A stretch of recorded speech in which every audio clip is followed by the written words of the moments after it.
Good morning, employers. This one is for you. It's a beautiful day. Um, since we're in the season of sharing about new opportunities, new gigs, new contracts, all of those things, I decided to do a tidbit. Let's talk about attracting and retaining top talents, like really top notch talents, cool people that you want to see their work, you're intentional about having, their work or their services with, in your organization to help your organization do better and things like that. So there's this thing I saw recently, and it made my heart just do yes. As someone who does a bit of consultation for HR companies, I focus on training and development, but a good number of people come up and then say, what do you think about our hiring process? How do you think we can go about it? How do you think I can position and things like that? Just a few, right? So I'm usually on the lookout sometimes, and when I see something good in a hiring process, I'm like, yes, I love what these guys are doing. So what I saw, right, was this organization have put together a job description, just a normal job description of what they're looking for, how they want to go about it, and things like that. And then towards the end, I think it was bamboo. I'm not sure. Forgive me, bamboo, if it's not you guys. Forgive the mention. But this company now puts steps about what to expect in the hiring process. So after you apply, who you're talking to next, then an interview with the CEO, then an interview with somebody, then this, then that. And I'm like, yes, everybody should do this. It makes the um, intending talent just have an idea of what to expect, where they're going from where. If they're not getting, to the next step, they know, oh, this is an information that has already been provided. This is who they should talk to. They should probably send an email to the contact person or contact put in, in the hiring process and all of that. And it was just phenomenal. It was just beautiful for me because it shows transparency, it shows integrity, it shows that this is somewhere you want to work at. Okay, so a few of the other things I think you should include in your hiring process when you're trying to attract and retain top talent is be intentional about your hiring process. Talk about your culture, talk about your salaries. I know that more and more companies and organizations are doing that these days, and it's really beautiful. It's really beautiful to see. I love that everybody's being clear and open and precise about what they're doing and why they're doing what they're doing. From the get go, people are talking about their vision, their mission, and things like that for the organization. But we need more CEOs, more C-level execs. We need more companies talking about their salaries. What are the expectations? What's the take home? What's the remuneration like? Are there vacation benefits?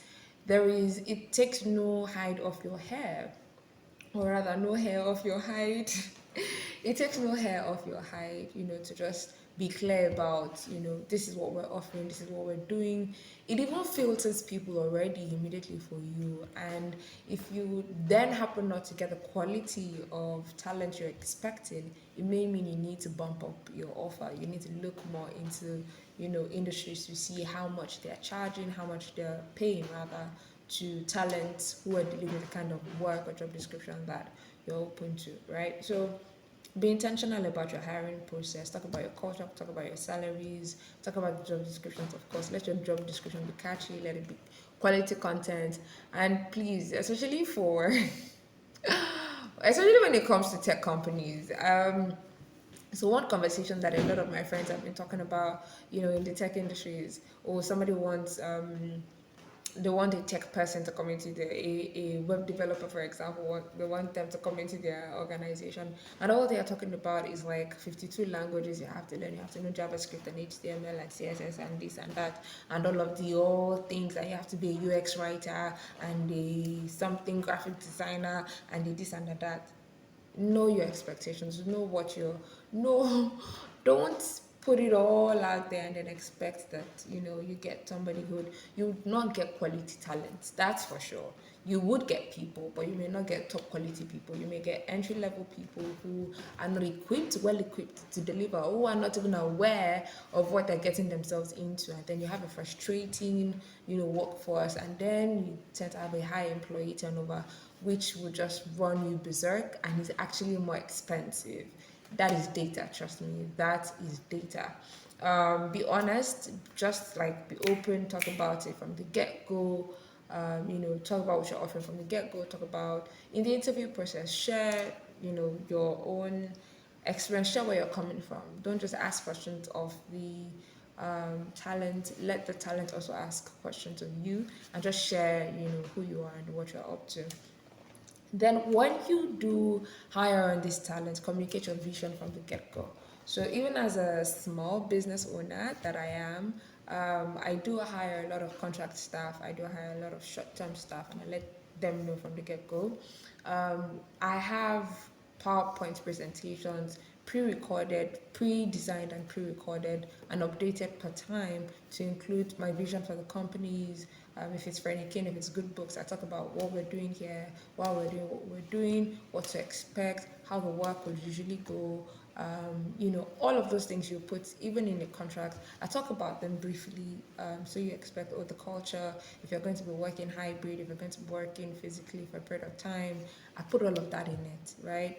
It's just what it is. So even if you're a small business owner, you're just starting out, or you don't have time to do that, you can record a video just the way I'm recording now. Welcome people to your organization and let it be in your documentation. So you can have a Google Drive where you upload all of this to, and you say step 1, let them watch the welcome video. Step 2, let them sign this contract. Step 3, have all of that, and it works beautifully. You just have to follow up to ensure that they've gone through, ask critical questions that would help you understand where your new talent is at, up until that point, or after they've gone through the onboarding process, because that's basically onboarding for small businesses, right? So I mentioned be honest, finally know your employees and give them opportunities to develop themselves. So during my master's project, what I focused on was employee productivity.